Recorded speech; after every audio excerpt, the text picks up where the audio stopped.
Welcome to Hotspot. Read a hot trending terpopular all Halo PI. Sobat Levi, udah pernah lihat belum sih berita-berita yang lagi viral? Iya, berita-berita ini tentang ODGJ, baik di TikTok maupun di media sosial lainnya.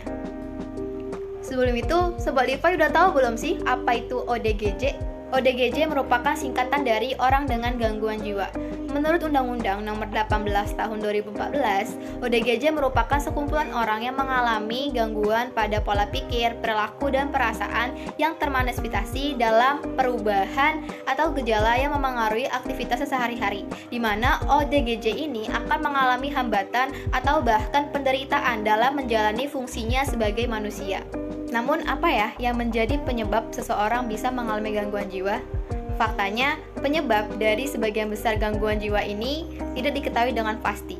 Namun, ada beberapa penelitian menyebutkan jika banyak dari kondisi ini disebabkan oleh kombinasi beberapa faktor, yakni faktor biologis, psikologis, dan juga faktor lingkungan. Pencegahan yang bisa kita lakukan dalam kehidupan sehari-hari, yang pertama, tidur dengan cukup. Karena dengan kurang tidur itu akan memengaruhi otak kita dalam berkonsentrasi, belajar, dan tetap tenang. Artinya jika kita kurang tidur, kita akan memiliki tingkat kecemasan dan kekhawatiran yang lumayan tinggi.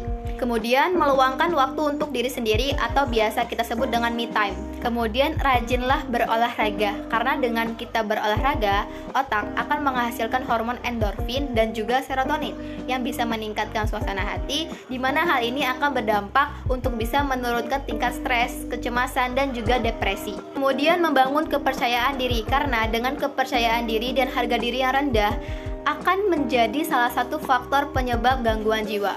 Oleh sebab itu, cobalah untuk bisa menerima diri sendiri dengan cara jangan membandingkan diri kita dengan orang lain.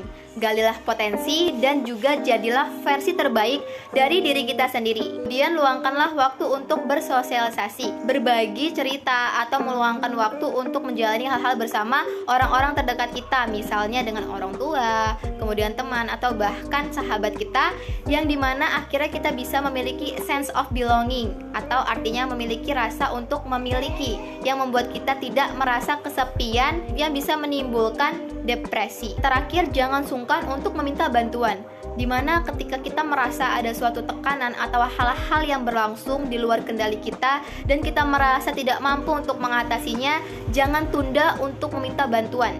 Mulailah untuk bercerita dengan orang-orang terdekat kita atau konsultasikan dengan ahli-ahli profesional seperti psikiater atau psikolog yang bisa membantu kita untuk menemukan atau menyembuhkan luka-luka yang kita alami. Hal yang terpenting, Sobat Levi, jangan pernah untuk mendiagnosis diri sendiri. Karena apalagi mendiagnosis bahwa kita ODGJ, karena ODGJ itu adalah sekelompok orang yang sudah didiagnosis oleh ahli-ahli profesional bahwa dia sudah mengalami gangguan jiwa seperti bipolar dan lainnya. Dan Sobat Levi, ketika kita menjumpai orang-orang yang telah mengalami gangguan jiwa atau ODGJ, bukan berarti kita malah mengasingkannya, mengacukannya, atau bahkan kita malah menyiksanya seperti hal ini.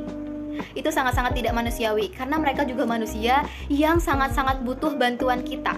Oleh sebab itu, kita langsung melaporkannya ke aparat keamanan atau ke perangkat desa setempat agar bisa segera dievakuasi untuk menjalani prosedur kesehatan dan direhabilitasi. Yuk sama-sama kita sayangi diri sendiri, bantu orang lain, dan juga selalu memberikan kebermanfaatan, karena sebaik-baiknya manusia adalah manusia yang paling bermanfaat bagi orang lain. See you Sobat Levi!